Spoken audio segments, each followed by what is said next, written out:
The EPCHS, heard everywhere podcasts can be found, and always at the EPCHS.com.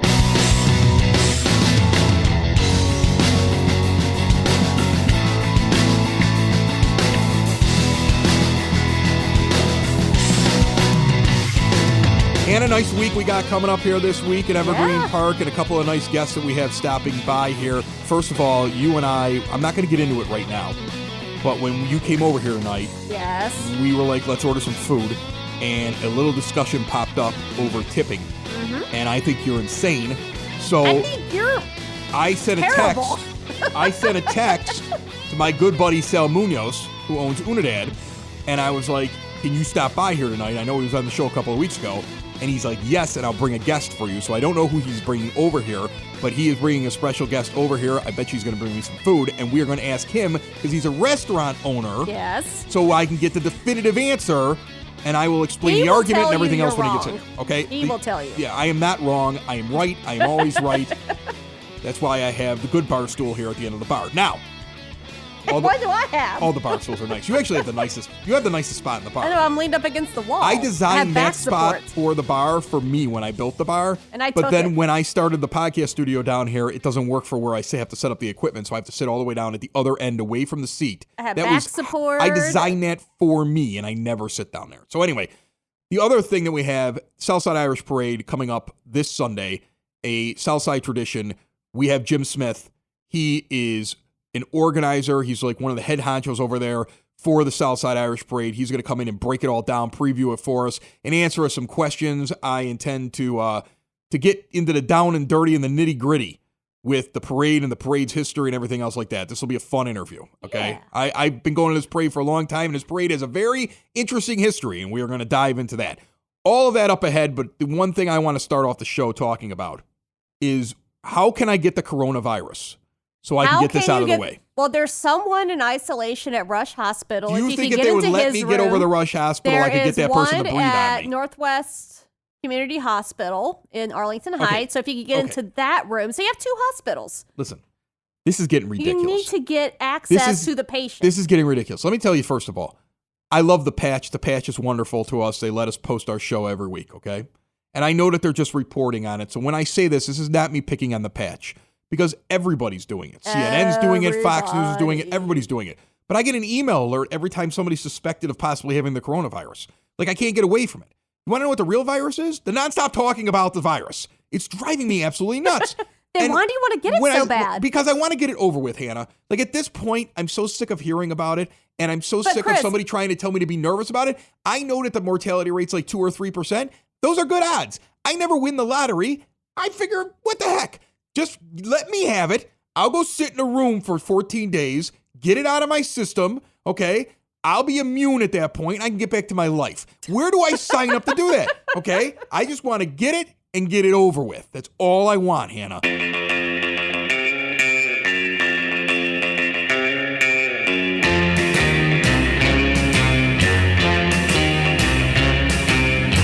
It is now time for your EP Word on the Street, brought to you by the Crazy Crab, a relaxed option for Cajun seafood, including lobster, crab, crawfish, and a full bar. 9204 South Western Avenue in Evergreen Park. More details, thecrazycrabchicago.com. The Evergreen Park Office of Citizen Services offers a wide range of services for residents who are seniors, and they have a busy March ahead of them.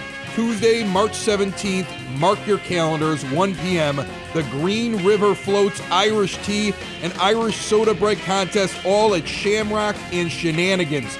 $3 to walk in the door or a donation of some Irish soda bread. Advance reservation for this event is strongly encouraged. And my second born just had his 12th birthday, and so I am sending him up to the youth department. The American Academy of Pediatrics babysitting classes happening this month on March the 21st over at the community center from 9 a.m. until 3:30 p.m.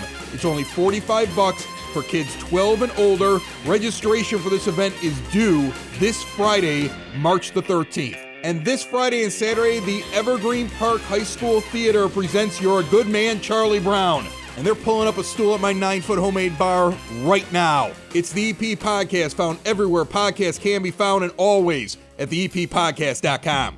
You've likely heard of Core Fitness and Physical Therapy in Evergreen Park. They've even been on the EP Podcast before, putting me through the paces doing Pilates. Well, now it's time for you to man up. Core Fitness and Physical Therapy is now offering a men's-only mat class Wednesdays, 7:30 p.m. The class is designed to guide men through the principles of Joseph Pilates mat work in order to help increase core strength, range of motion, and performance in other fitness activities. $16 per class or $140 for a pack of 10.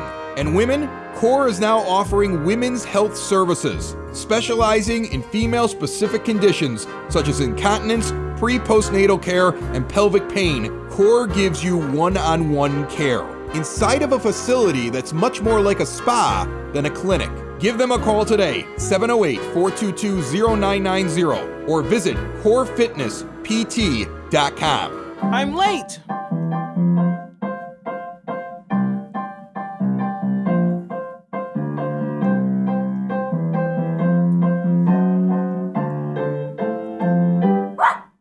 You're a good man, Charlie Brown. You're the kind of reminder we need. You have humility, nobility, and a sense of honor that is very rare indeed. You're a good man, Charlie Brown, and we know you will go very far. Yes, it's hard to believe, almost frightening to conceive what a good man you are. You are kind. You are kind to all the animals and every little bird. With a heart of gold, you believe what you're told. Every single solitary word. You bravely face adversity. You're cheerful through the day. You're thoughtful, brave, and courteous. And you also have some thoughts, but for the moment, let's just say That you're a good man, Charlie Brown. You're a prince, and a prince could be king. With a heart such as yours, you could open any doors. You could go out and do anything. You could be King Charlie Brown. Join me down here now at my 9-foot homemade oak bar in my basement in Evergreen Park, and they have beautiful singing voices, and there are talented actors and actresses as well. This is the Evergreen Park High School Drama Club, and they are going to be putting on a production of You're a Good Man, Charlie Brown on the 13th and 14th of March at 7 p.m. Tickets for all shows are $6 for adults, $5 for students and seniors. Olivia is sitting down here. She is the director of this group. Olivia, how are you doing? I'm good. How are you? I'm great. So you're a student director. I am. And you're in charge of how many kids, how many high school students are you in charge of right now in terms of directing?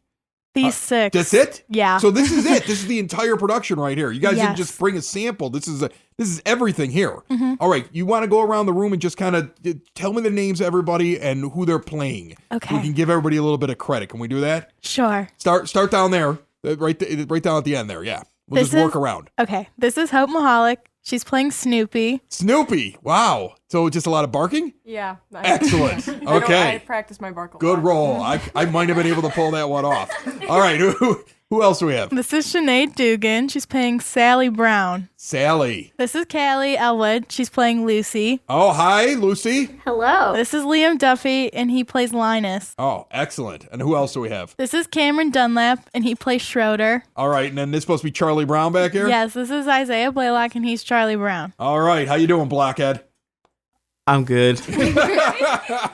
All right. So tell me a little bit about this. What is the story behind, without giving away the entire thing, Olivia? What is the story of You're a Good Man, Charlie Brown? Is this one that we've seen in a TV show before? Is this an adaptation of a bunch of the different TV shows? What are people going to expect to see? It's sort of like an adaptation of all of them put together. It follows Charlie Brown in his journey of kind of like building his confidence, kind of getting Right. to know who he actually is. And then all of our other characters get to help him along with that. Does Charlie Brown resonate with your generation? I remember when I was a kid, Charlie Brown was on TV. We only had Channel 2, Channel 5, Channel 7, WGN, and Fox. And then you got Channel 50 if you move the rabbit ears the right way, and you got Telemundo if you could speak Spanish. And that was about it, all right? And you had to get up and you had to change the channel with your hand. That's at least when I was a kid. And then when I got older, things got a little bit better. But we used to wait for a Charlie Brown special to come on. And that was like one of those things where my mother would be like, Charlie Brown's on tonight. And we were in front of the TV 5 minutes before it came on.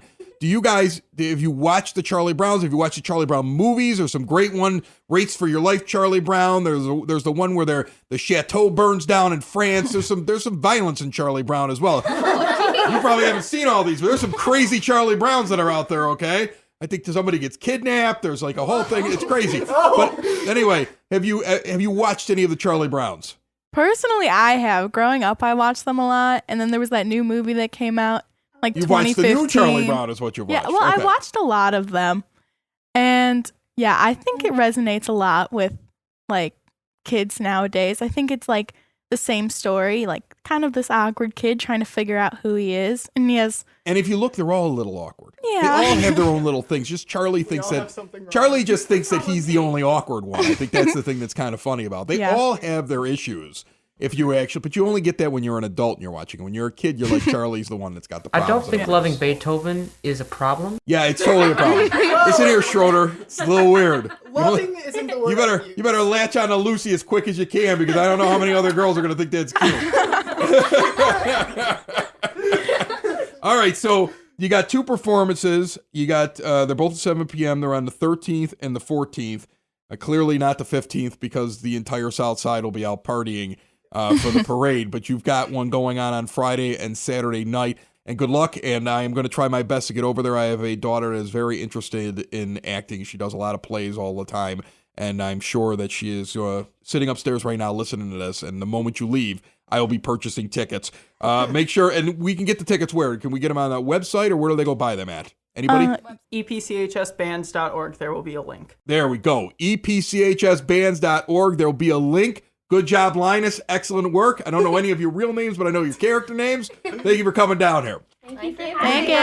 It's that time of year where on a Friday night, you're looking for a fish fry.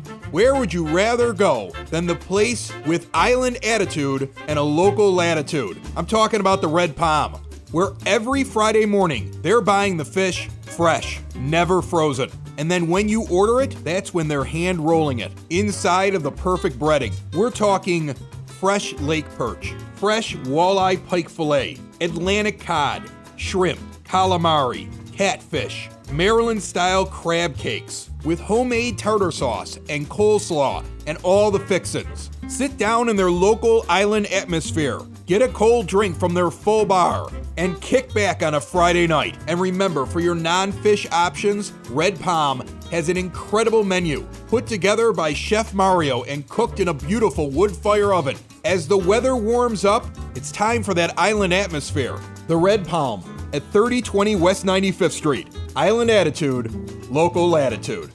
Hannah? Yes, Chris. We've got a guest in here that needs no introduction. Well, he needs an introduction because nobody can see him because this is a podcast.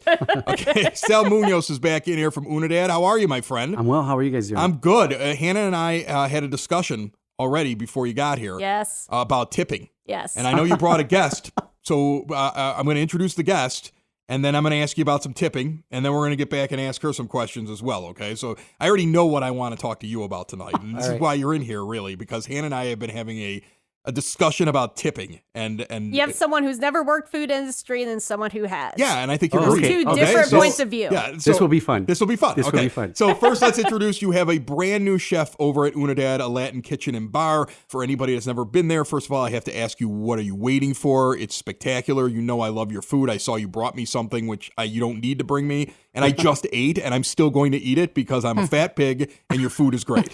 Okay? But Unidad don't forget, Unidad is over at 3339 on West 95th Street. Beautiful place, and it's got great food. The menu always changes, and now you have somebody else running that menu. You have a brand new chef, Chef Lee. How are you? I'm good. How are you? Good. Welcome down here to the 9-foot homemade oak bar here in Evergreen Park. Yeah. How long have you been cooking for this guy now? It's been a couple of weeks, or you just got in there, right? I would say about 2 weeks. And what drew you to coming to Evergreen Park and cooking at Unidad? Because already the food was great. Mm-hmm. I mean, you knew that when you walked in. You knew that the food was good. He's got a really good concept over there. But you immediately brought in like some new items that I've already had. And I thought were just spectacular. The chicken thing, what is that called? The pollo de Brasil. Oh my goodness, that was amazing. I had that. It was really good. And what was funny was we were at the sip and sample, and Sal was so excited about it. He left the library. He had food there. Like he had, what did you have? Empanadas there? We had the empanadas. Yeah, the yes. empanadas there. And he's sitting there and he's telling me and Erica about it, my wife. And he's like, you got to have this. And I'm like, oh, all right. He's like, I'm going to go get it right now. And he goes and gets his coat on and he just walks out. And he comes back in, and everybody's got these different little items that they're getting from the restaurants. I get a private meal brought to me. He brought it for me because he wanted me to try that. That's how impressed he is with you. So how does that make you feel when you got a boss that's that excited about you? I mean, I'm really honored about the whole situation just to have the opportunity. Well, he told me an interesting story, so I'm going to embarrass you a little bit. Okay? He told me that he asked you what you wanted to be in the next 5 years. Do you remember the answer that you gave him? Mm-hmm. What was the answer? 30 under 30. I think that's why you got hired. Wow. What is the 30 under 30 for anybody that doesn't know what that is? It's the top 30 chefs under 30 years old. Okay. Yeah. And how old are you now? I am 28. 28. So you got Pushing 2 years to make it. Yeah. And you have that ambition right now. Yes. So like this would be like one of those things where there'd be like a write-up and a chef in Evergreen Park Yes. would be like, I mean, this would be a big deal, right? Yes. Mm-hmm. And this is what your ambition is. And you now have been working in the restaurant industry for how long? Chef or me? For about 20, 25 years. 25 years. Yeah. Do you think she's got a shot at it? Oh, absolutely. Okay, so Absolutely. I mean, like this is another reason to get over there and Yeah. try out the food because it's very, very good. So tell me real quick, how do you? And then I want to get to this tipping thing because Hannah made a comment tonight that just made me so aggravated. I can't wait to bring this up. Okay, so you have this kitchen. You have this really neat eclectic place. You have a summer when he opens up the patio, it becomes even something almost a little different because all of a sudden you got people that are going to be walking right by where you're cooking and everything. The place is hopping in the summer. Mm-hmm. Summer in Unidad is maybe just it goes to another level. I love it when the patio so opens nice. up. It is. Thank you, guys. So Can't wait. Sal's just sitting down here going, "This is why I come here and I bring him food because he talks up my restaurant." I'm like, when am I going to bring this? Yeah, he's like, hey, this is what, you brought tequila last time, so Yes, I'm talking I know. you up. Okay? Mezcal. So how do you run something like that? I mean, like, what is it? What's the feeling when you're sitting in there and you've got this restaurant, it's hustling and bustling, you can kind of see the people. Like, does that energize you when you got like a room that's kind of hopping? Yeah, I mean, it brings me more ideas. What's the next? Kind of always moving forward. I mean, in that restaurant, it's just inspiring. You see the culture around you and it makes you want to learn more. And then, with my heritage and everything, it's just combining and creating beautiful plates. What is your heritage? I am Black and Italian. Really? Yes. I am one of those. I will let you guess which one.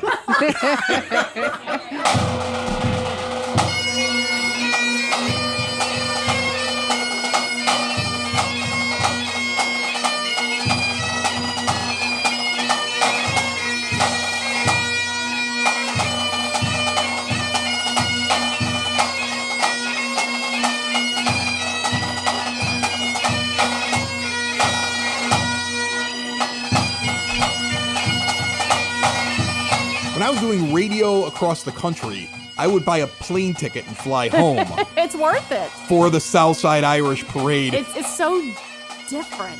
And Jim Smith is one of the organizers. Jim, what exactly do you do for the parade? How are you? Good, I'm great. So this year I am have the honor to be the co-chairman of the 2020 parade. That's awesome. So Yeah. what does the co-chair guy Very do? excited. You got to do a lot of... You get the good flow? You got to do a lot of media stuff. You get a sash, I would imagine? You got to drink a lot of Patty's Irish whiskey. Anytime they call you up, you got to go...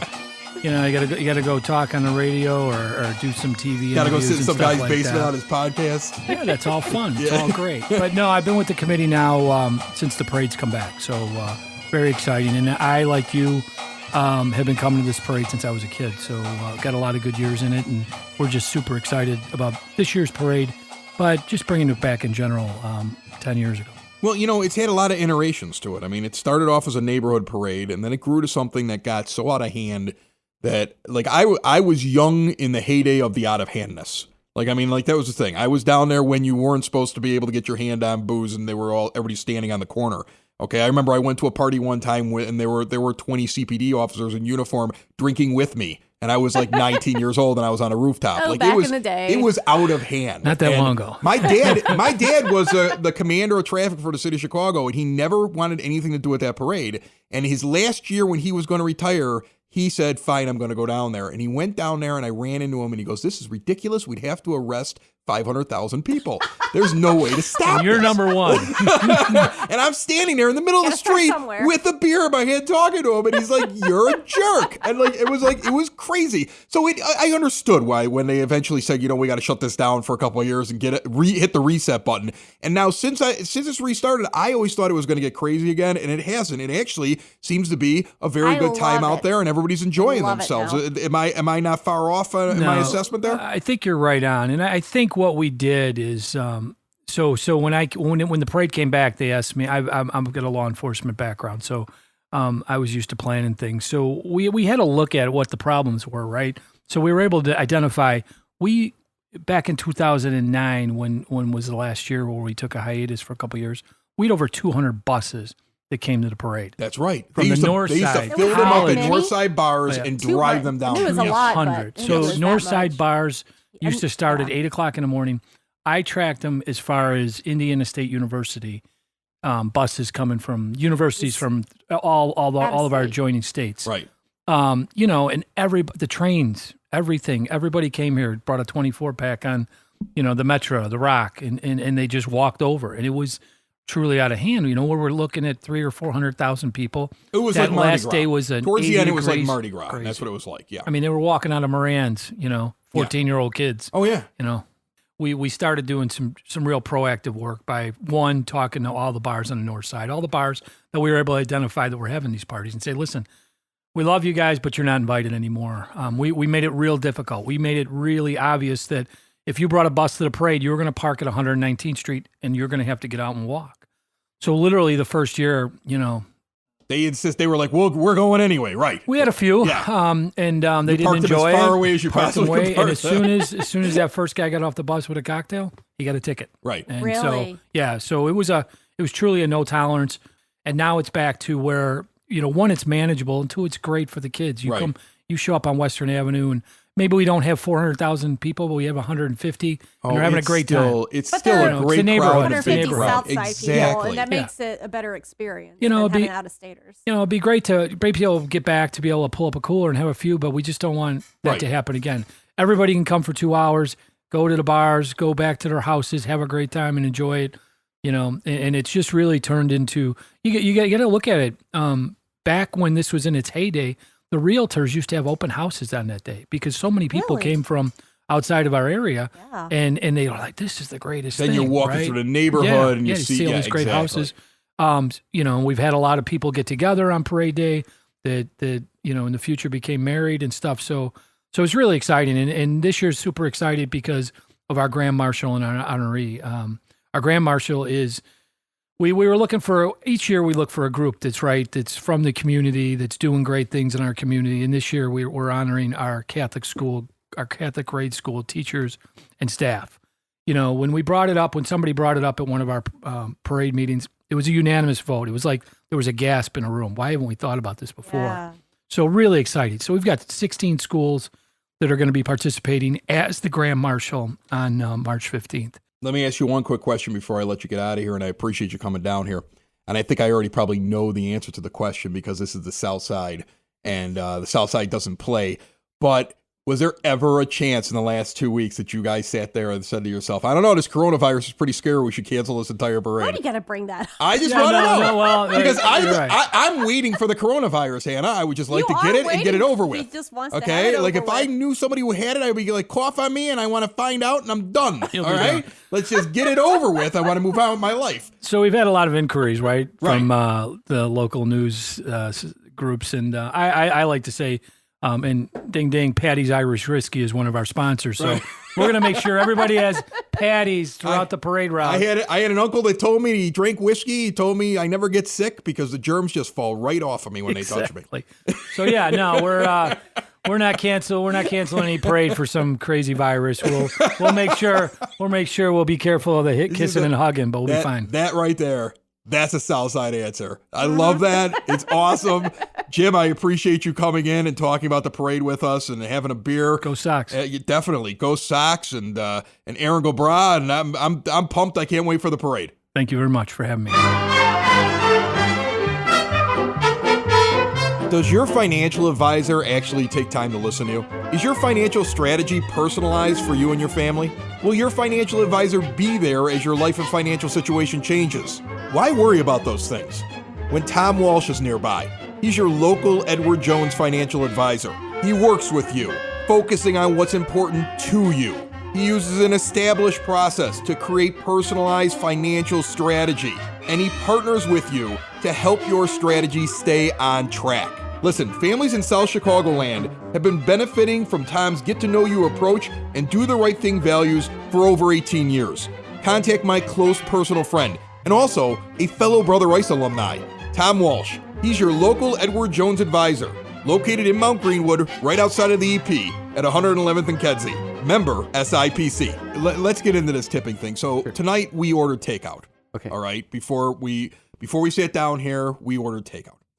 And when we were ordering the takeout, we were ordering it from a place that when you walk in there, they have a gratuity already added on at the end of the bill. No matter what, they just add it right on at the end. 2 people or 20 people. Which drives me Doesn't nuts. matter. And I'm going to tell you first off, when somebody forces an 18% gratuity on That's me, bad. and it's because I have 2 people at the table, I don't up it to my normal 20 or 25%. I'm like, if you're going to take it, you already called the number. I'm leaving that as what it is. Okay? Does that as a restaurant owner? Does that make sense to you? It makes sense. I kind of do the same thing when I go out. If someone forces it, it's like, oh, tough luck. They did that's a what you great asked job. for. That's what you're getting. I was going to give you more. Now Right. there are occasions where someone goes above and beyond and they blow me away, and so I'll add a little extra on top of what they did. But the majority, I think, when places do that, the staff comes complacent. And Miami's one of them. Right. All the restaurants in Miami, they automatically add the gratuity, but they don't. They didn't earn it. Yeah. Then all of a sudden, people don't have to move as fast. Yeah, And I notice it when I'm in this restaurant, so I know that's how it is. So anyway, I make a joke. Make sure they're not adding gratuity onto my takeout because you're just going and picking it up. And Hannah's like, well, sometimes I throw a little extra when I pick up the food. And I'm like, what?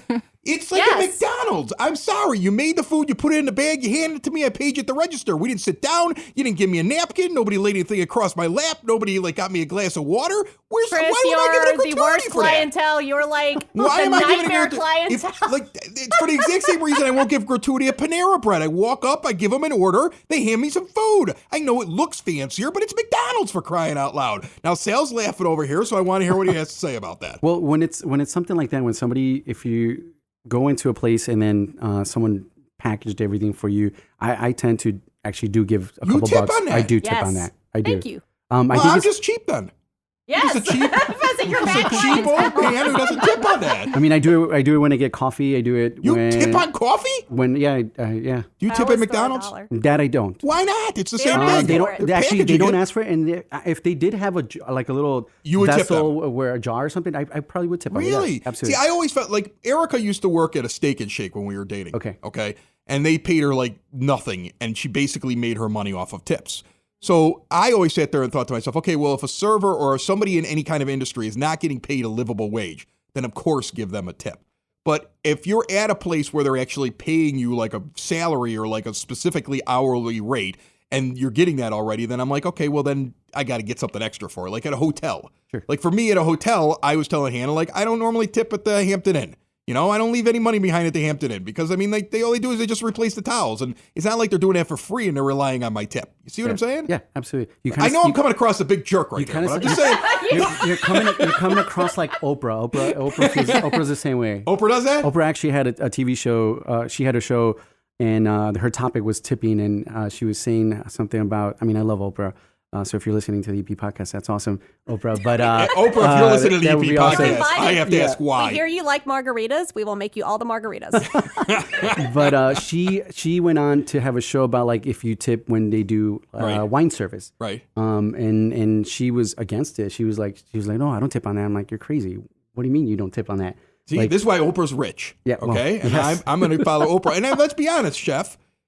If you make takeout order at Unidad, if I'm leaving a tip, I want to leave the tip because it looks like you made me some extra good food, and I want the tip going to you. What do you think? I mean, I would love that. Yeah. Honestly. Write it down, Sal. I'm negotiating your contract right now for you. Well, we actually do that. We're actually one of, I'm sure many, but not anywhere around here, where we do extend some of the gratuities that the service staff gets at night. We split it with all the kitchen staff at the end of the week. Okay. That's great. Good deal. All right. Well, then maybe I'll consider it Unidad. And then, it's also different, Chris. You've never worked for tips. Oh, I don't want to hear this. I never worked for tips. Where you're making I worked in radio hour. my whole life as a tip, okay? If I have a bad day, nobody pays me and they fire me. Knock it off. All right, before we get out of here, I want to ask you anything big coming up here at Unidad, anything you want to plug since you're down here and you answered my tipping question, although I really expected you to just pound Hannah and say I was right, so I'm a little disappointed in you, but you brought me food, so that's okay. Awesome. We do have a couple of things. So this whole month we're going to celebrate International Women's Day.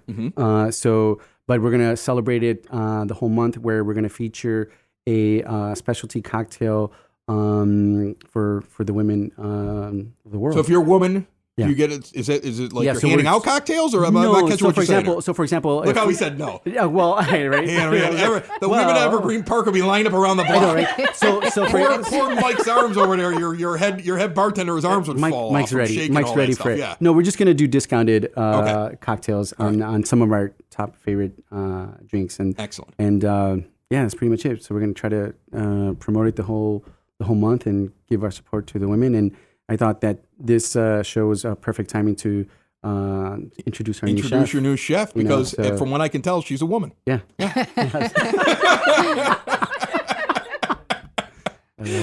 Chef Lee, I appreciate you coming down here Thank you. and putting up with me. And you make spectacular food. And I've already eaten in there since you got in there, and I thought it was great. And I loved your interpretation of some of the dishes. They were different. The one that you had that's like the little strip, like a little like thin steak that you have with the potatoes that was on the cutting board. Mm-hmm. Yeah, it's different now with her. Oh, yes. And it was so, I was like, wow, this is like somebody like really touched this up and made it good. I mean, it's a really great dish now. Awesome. Yeah, it's amazing what you're doing over there. Keep up the good work. You're welcome to come over anytime. Feel free to bring free food. I'm totally cool with that. All right. And next time I get takeout from Unidad, I will slip you a 5. Okay? All right. All right. Sounds good. Thanks a lot, Thank you, guys. Thank you. Thank you. Another show is wrapped up. Another show's in the books. Another show is wrapped up. And then by the looks, it's going to be a good one. And we'll see you next week.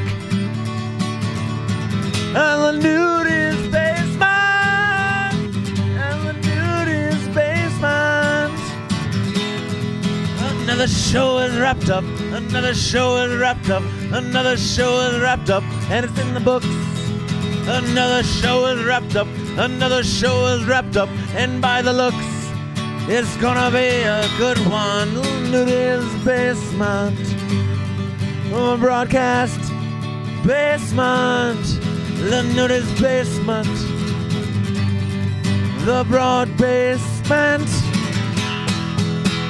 Slancha.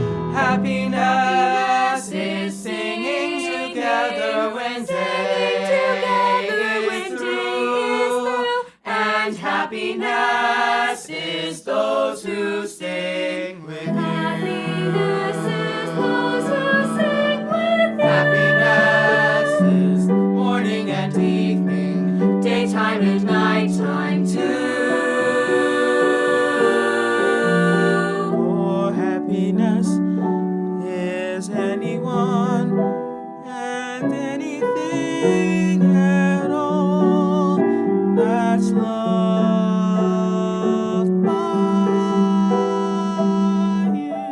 The EP Podcast, heard everywhere podcasts can be found, and always at the EPPodcast.com.